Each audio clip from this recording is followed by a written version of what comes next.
मातंगी भुवनेश्वरी च बगला धूमा भैरवी तारा छिन्न शिरोधरा भगवती श्यामा रमा सुंदरी दातुं न प्रभवन्ति वाञ्छित फलम् यस्य प्रसादं विना तं वन्दे शिवरूपिणं निज गुरुं सर्वार्थ सिद्धिप्रदम्।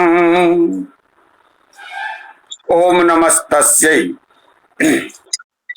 अब सभी हम लोग गुरु को प्रणाम करते हुए गणेश जी और सरस्वती माता को मनसा स्मरण करते हुए आगे हम लोग चले।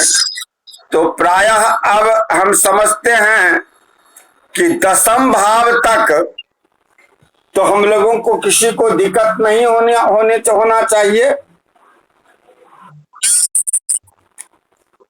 धमाका जी नहीं ना? बलराम जी बोलिए। नहीं ना होगा वो। तब तो अब हम लोग आगे चलें। द्वादश भाव स्पष्ट करने के लिए हम लोग ताजिक नीलकंठी में उपशास्त्र बोलिए। ताजिक नीलकंठी में उपशास्त्री में पढ़े। शास्त्री प्रथम वर्ष में जन्म पत्र दीपक के द्वारा पढ़े और शास्त्री तृतीय खंड में उसी का केसवीय जातक पद्धति के अनुसार पढ़े। तो हम लोग सभी को स्मरण करते हुए और उसी हिसाब से चलें। तो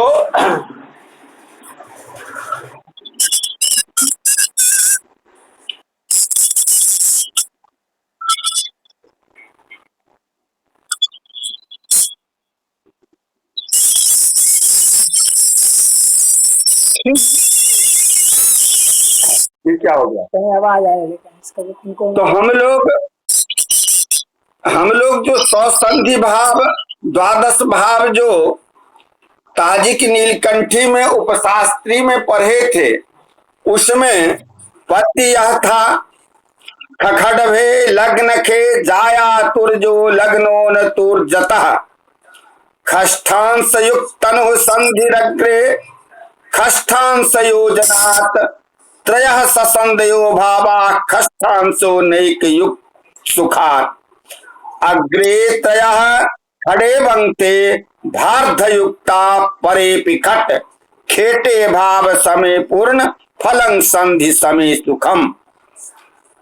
देखिए क्या कहे थे स्पष्ट रूप से कि ख खडभे लग्न खे। लग्न माने तो लग्न समझते हैं और ख माने शून्य होता है, आकाश होता है। आकाश हमारे 10वें भाव को हम आकाश भाव कहते हैं। तो लग्न भाव में 6 राशि जोड़ देने से सप्तम भाव हो जाता है और 10वें भाव में राशि जोड़ देने से चतुर्थ भाव हो जाता है। होता है ना? तो फिर क्या कहते हैं?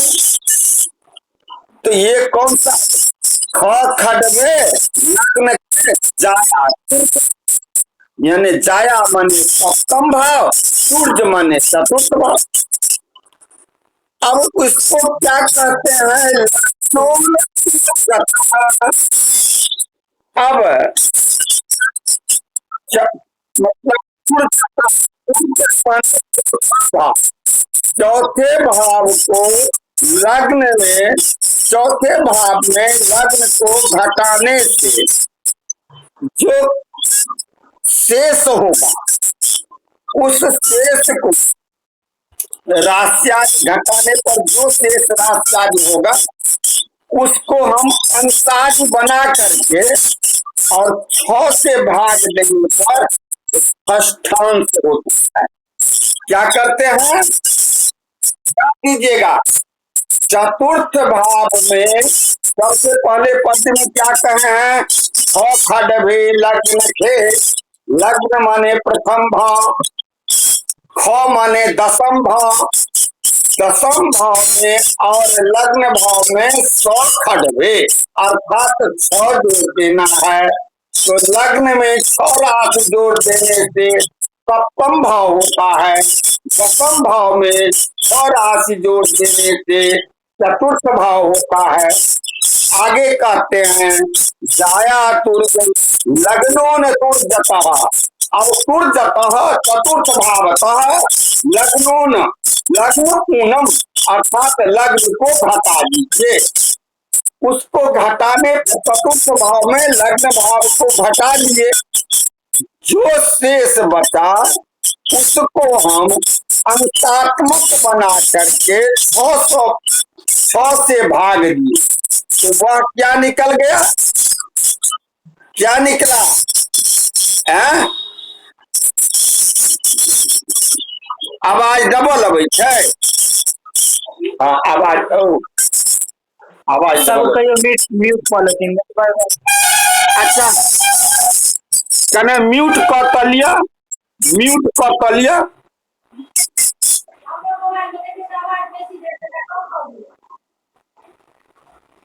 आब आवाज होइया? न हमरे आवाज रिटर्न भ रहल है।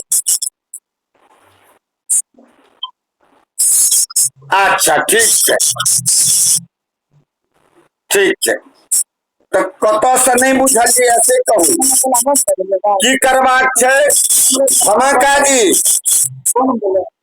लग्न की कहे चाहे थे? लग्न में और दसम भाव में 6 राशि जोड़ देने से क्या होता है? तो सप्तम भाव और भाव, लग्न भाव में 6 राशि जोड़ देंगे तो क्या होगा? सप्तम भाव। आवाज जा रही है ना? है?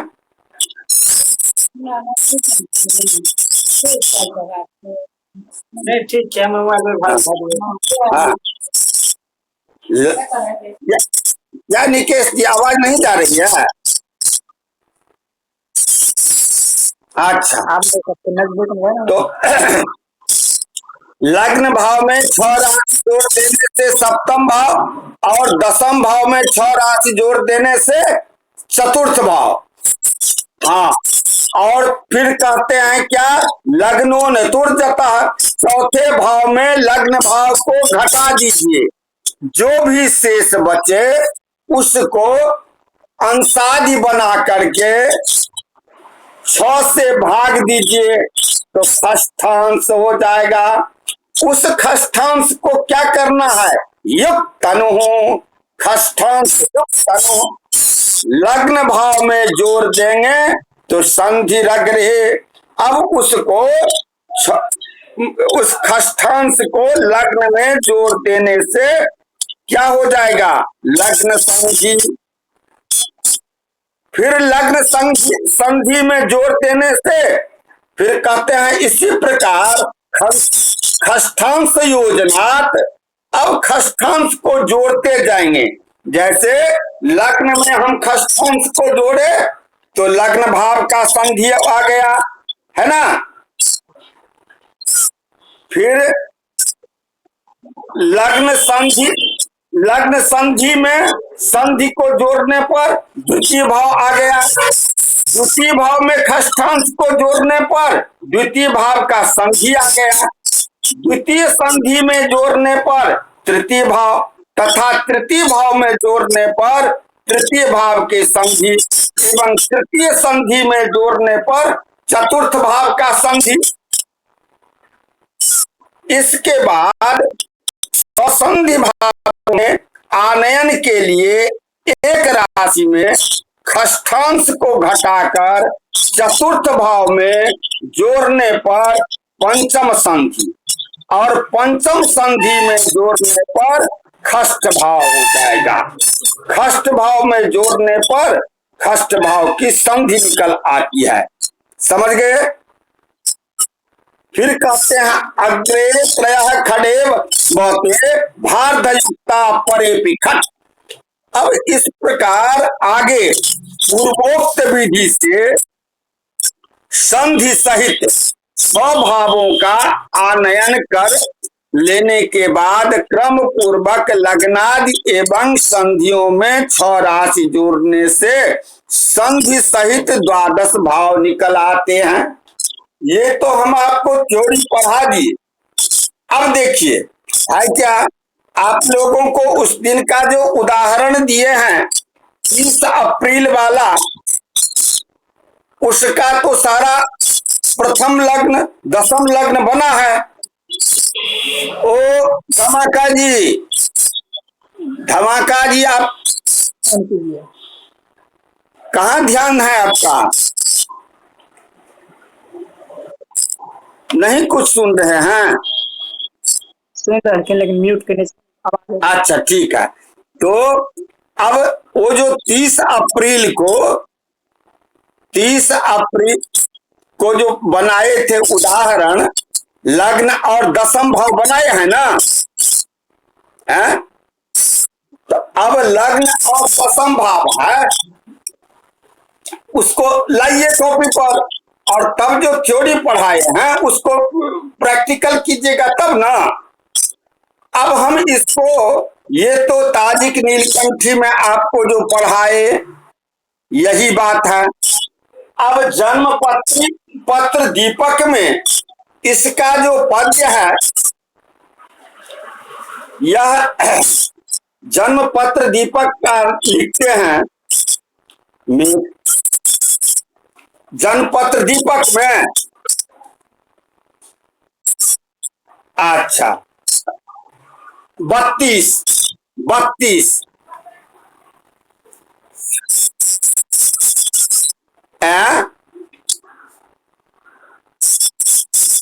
हाँ लग्नो न तोर्जा खष्ठा। बस जितना बात हमने आपको ताजिक नीलकंठी वाला बात कहे हैं वही बात शास्त्री प्रथम वर्ष में जो पढ़ाए थे जन्म पत्र दीपक, बहु वही बात है, केवल शब्द का अंतर है। क्या कहते हैं? अथा लग्नो न तोर्जास्थान से न सुखंतनो हो। अब लग्नो न सूर्यस्य, सूर्य माने चतुर्थ भाव में लग्न को घटा दीजिए, जो बच जाए शेष उसको मतलब खष्ठांश बना लीजिए। 6 से भाग देने पर खष्ठांश बन जाएगा और उसमें जो है उसको युतम तनु, तनु माने लग्न होता है, लग्न में उसको खष्ठांश जोड़िएगा तो संधि, लग्न संधि हो जाएगा। स्यादे बमग्रे पिठर योजना कहते हैं। इसी प्रकार सब में जो है आगे भी जोड़ते चलिए। ससंधयो भावा षष्ठांशो नैक युक्त सुखात अग्रे त्रयः खड़े बनते भादयुक्ता परे पिखट। इसी प्रकार आगे कहने का तात्पर्य, चतुर्थ भाव में लग्न को घटाने पर जो शेष बच गया उसको मैंने अंशात्मक बना करके 6 से भाग दिया। क्या हो गया? षष्ठांश हो गया।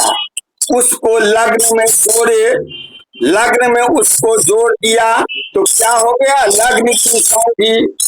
अब इसी प्रकार खष्ठांश को लग्न के संधि में जोड़ देने पर द्वितीय भाव में उसी खष्ठांश को जोड़ने पर द्वितीय भाव की संधि। इसी प्रकार आगे इसी क्रम से खष्ठांश को जोड़ देने से संधि समेत 3 भाव हो गया। उसी खष्ठांश को एक राशि में अब कहते हैं, देखिए 3 भाव के बाद यहाँ एक अलग बात है।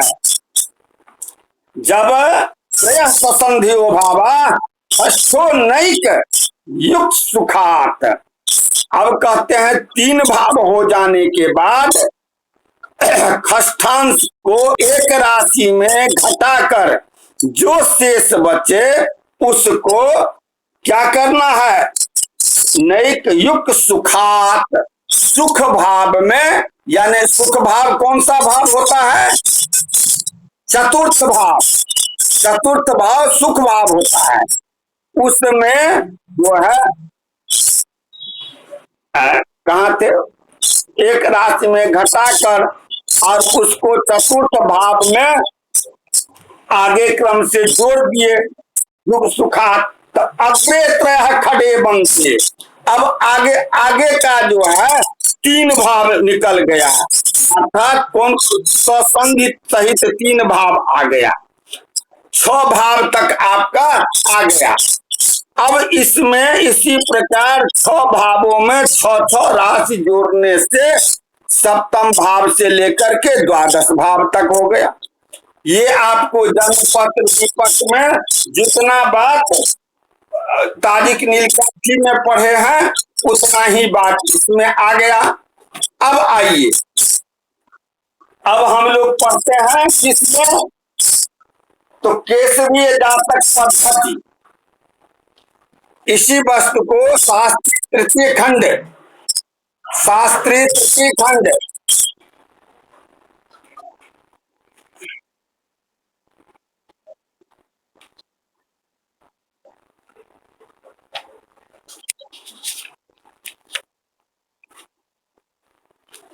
केसवीय जातक पद्धति निकाले समाका जी। श्लोक है 3 और पृष्ठ संख्या है 14।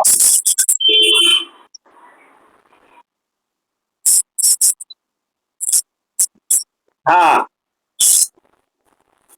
त्रियंशो व्यस्थ खवस्य भूय महतो योज्यस्तनो च्युतो बंधौ ते पिशसांगभास्तनुमुखा संधिर्द्विजोगोर्धितः शून्यं संधिको भागगे भावगेखिल फलं स्याद भाव संध्यं करे नाप्तं संधि खगांतरं क्षयचयं भावाधिके अल्पे खभे।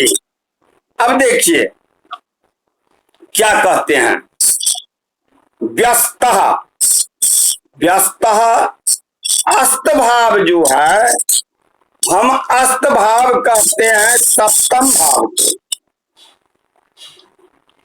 खभस्य, ख माने होता है आकाश, यानी 10म भाव। तो सप्तम भाव को 10म भाव में घटा देना है। वहां क्या कहे थे, ये दोनों जो कहे हैं जन्मपत्र दीपक में और ताजिक नीलकंठी में, ये कहे हैं कि जाया तुर्जऊ, और इसमें क्या, इसमें है कि यानी कि लग्न में जो है चतुर्थ भाव में लग्न को घटाने के लिए यहाँ कहते हैं सप्तम भाव को जो है महतो, अर्थात 10म भाव में सप्तम भाव को घटा दीजिए। योज्यस्तनो बंधे त्रियंशो, अब वो घटाने में अंशात्मक उसको बना करके और तृतीयांश 3 से भाग दे दीजिए। क्या किए, 10म भाव में सप्तम भाव को घटाना है, 10म भाव। अच्छा, सप्तम भाव कैसे निकालिएगा पहले ये बताइए तो। धमाका जी, धमाका जी, सप्तम भाव कैसे निकालिएगा, क्योंकि हमने पढ़ना इसका। आप नीलकंठी में नहीं पढ़े हैं, जन्मपत्र दीपक नहीं पढ़े हैं, तो प्रथम भाव में 6 राशि, प्रथम भाव में 6 राशि जोड़ दीजिएगा तो सप्तम भाव आ गया, और 10म भाव में 6 राशि जोड़िएगा तो क्या होगा, चतुर्थ भाव। तो 3 भाव तो आपका ऐसे ही स्पष्ट हो गया। कौन कौन भाव? प्रथम भाव, चतुर्थ भाव, सप्तम भाव और दसम भाव। 10 भाव तो स्पष्ट हो गया है ना। प्रथम लग्न बनाए हैं, प्रथम लग्न में 6 राशि जोड़े तो सप्तम भाव आ गया। और दसम भाव का स्पष्ट किए हैं, दसम लग्न बनाए हैं, उसमें 6 राशि जोड़े तो चतुर्थ भाव आ गया। अब इसी को कहते हैं आगे के भाव निकालने के लिए इन पद्धति के जातक पद्धति के द्वारा जो दसम भाव में सप्तम भाव को घटाएंगे, जो शेष बचेगा उसको अंशात्मक बना करके 3 से भाग देंगे तो वो क्या हो जाएगा? त्रियंशो, वो त्रियंश हो जाएगा। उस त्रियंश को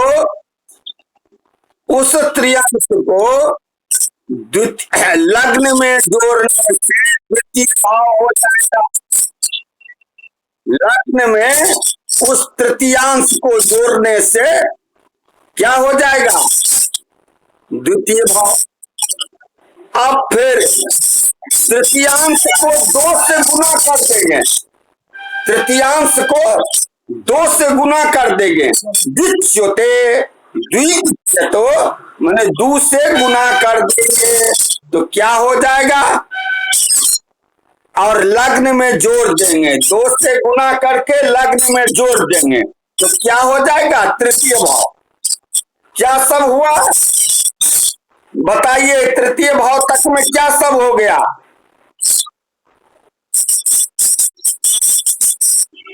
वेरी गुड। नहीं वो तो नहीं हुआ, नहीं वो नहीं, वैसे नहीं होगा।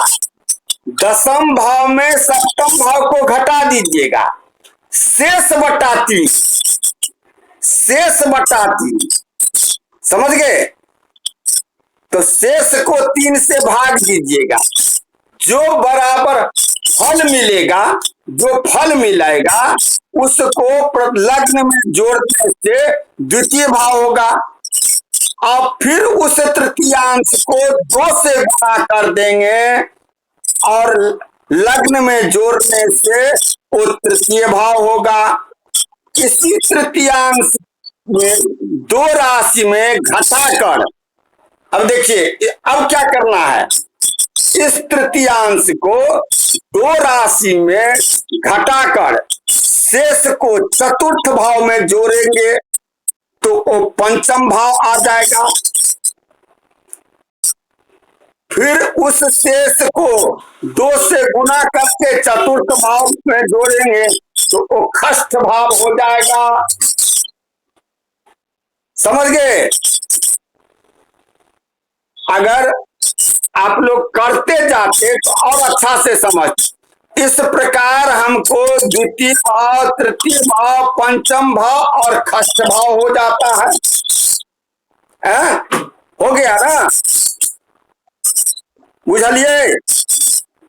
अच्छा, अब द्वितीय भाव नहीं बुझलिए तो फेरो पूछू, आप प्रैक्टिकल करबे तखन ने बुझबे। बुझते ना?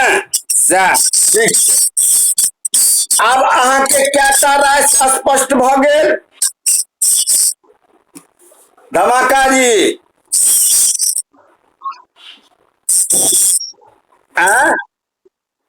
अब आपको कितने भाव स्पष्ट हो गया? प्रथम, चतुर्थ, सप्तम, दसम और इधर द्वितीय, तृतीय, पंचम, खष्ठ। अब इसी प्रकार क्रमशः द्वितीय भाव में 6 राशि जोड़िएगा तो कौन सा राशि भाव आ जाएगा? अष्टम भाव। द्वितीय भाव में 6 राशि जोड़ेंगे तो अष्टम भाव। तृतीय भाव में 6 राशि जोड़ेंगे नवम भाव। पंचम भाव में 6 राशि जोड़ेंगे एकादशवां भाव और खष्ठ भाव में 6 राशि जोड़ेंगे तो व्यय भाव द्वादशवां भाव। यही हो गया 12 भाव का स्पष्ट केसवीय जातक पद्धति के अनुसार। समझ गए? अब ये तो हो गया आपको जो है मतलब श्लोक नंबर 3 मतलब यहाँ का है ना। अब और आगे क्या पढ़ना है इसका प्रैक्टिकल 5 से 7 मिनट आप लोग कर लीजिएगा। आप लोग प्रैक्टिकल कर लीजिएगा और वही जो उदाहरण दिए हैं उसी अनुसार। कहीं अगर कल आपको दिक्कत होगी तो हम फिर आगे पढ़ा देंगे। 10 मिनट। तो अब थोड़ा हम लोग बृहत संहिता पर भी चले या धमाका जी। अब थोड़ा हम लोग जो है मतलब अब हम लोग थोड़ा चले वास्तु रत्नावली बृहत संहिता में। क्या? अच्छा,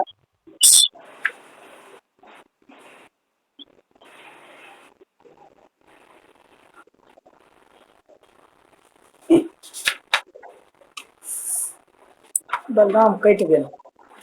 कट गेला।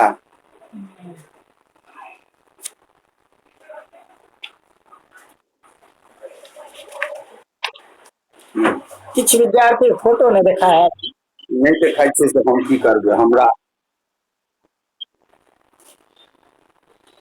कन्हैया अब लगाइए। हम लोग बृहत संहिता में राज ज्योतिषी वैद्य आज के क्या कहते हैं, क्या कह रहे हैं बताइए, बोलिए। हाँ हाँ वो तो हो गया है। सुनिए ना, अब हम जो पढ़ा रहे हैं राज ज्योतिषी और पुरोहित वैद्य आदि के घर का प्रमाण कहते हैं। चत्वारिंशत् दीना चतुश्चतुर्भिस्तु पंचजावदिति खडभाग जुता दीर्घं देवज्ञ पुरोधसोर्तिखजः। अब देखिए क्या कहते हैं, वैद्य ज्योतिषी और पुरोहितों के घर बनाने में प्रथम घर का विस्तार 40 होना चाहिए। हाँ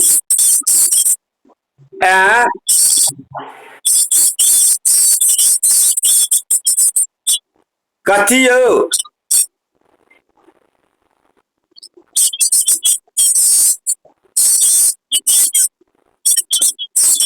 ओकरा जे कहने छी जे मतलब एते सा भाग करबै तहन जे आंगुर निकल जाए से। आब एकरे भ जात तो आब की कहे छै जब पहिल जे भेल ज्योतिषी के वैद्य माने डॉक्टर और पुरोहित जे छथि जेना धमाकाजी सब पुरोहित छथि ने, धमाकाजी मनोरंजन जी, हाँ या वकील साहब छथि, तो ये लोग जो है 40 हाथ का घर बना देंगे, विस्तार चौड़ा। अब कहिए एक बात उहापोह करना है हम लोगों को। हम लोग तो अब आधुनिक युग में ज्योतिषी होने जा रहे हैं, तो ये बताइए ये तो उस समय का था जिस समय राजा लोग थे और राज पुरोहित थे, राज ज्योतिषी थे, उन लोगों को जमीन की कमी नहीं थी। आज तो जमीन की बहुत कमी है मकान बनाने के लिए। तो 40 हाथ कहां से खोजिएगा, है ना? बोलिए, सोचने वाली बात है। हम लोग इसको मतलब क्यों नहीं सुधार करें? तो जैसे 40 हाथ, हम उसको 40 गज में, फुट में ले लें, हैं? उतना भी नहीं अगर, हैं? सही बात है ना? फिर उसको जैसे जैसे जितना ही होगा उसका आंकड़ा हम उसी प्रकार में 40 में ले लेंगे। चाहे चाहे जो है 40 हमको जिस प्रकार से नाप हो उसको हम 40 के हिसाब से कर लें।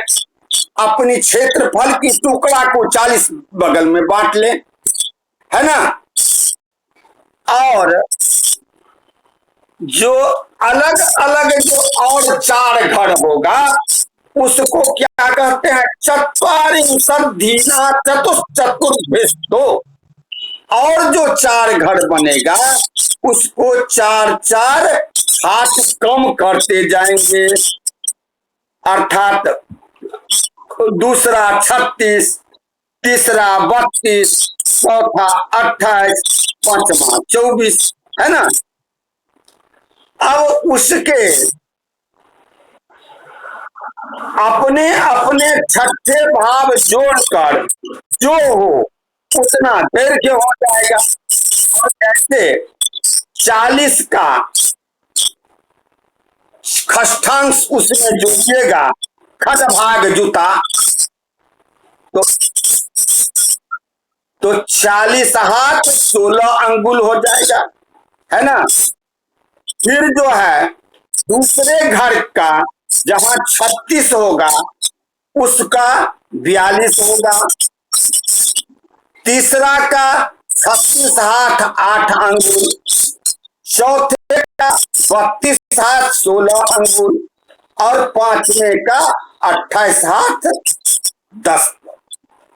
तो राजा राजा और मंत्री ये सब तो हम लोगों के व्यवहार में नहीं आएगा, पर वैद्य का कोई डॉक्टर जरूर पूछेगा कि हमारे घर का क्षेत्रफल कितना हो सकता है।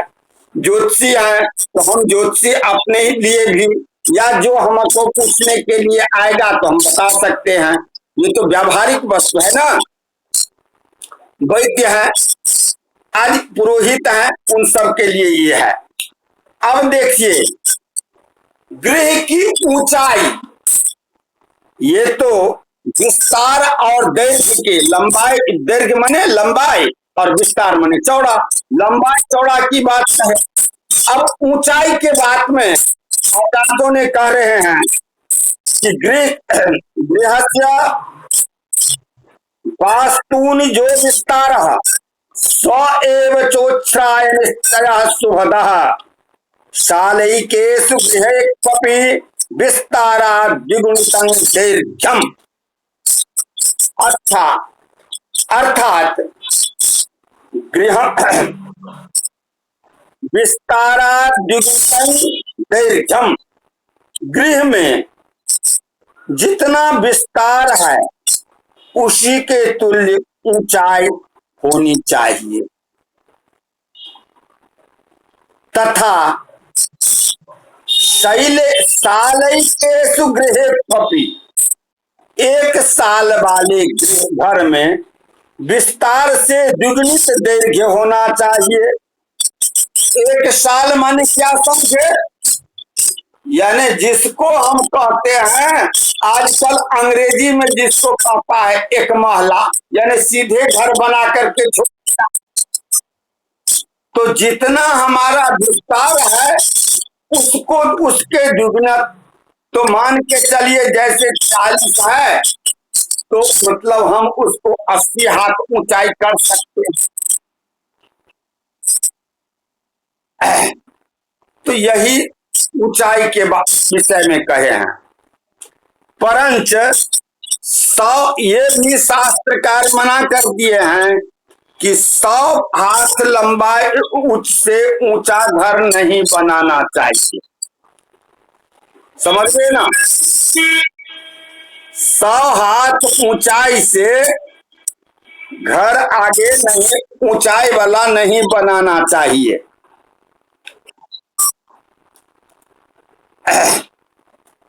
आउट।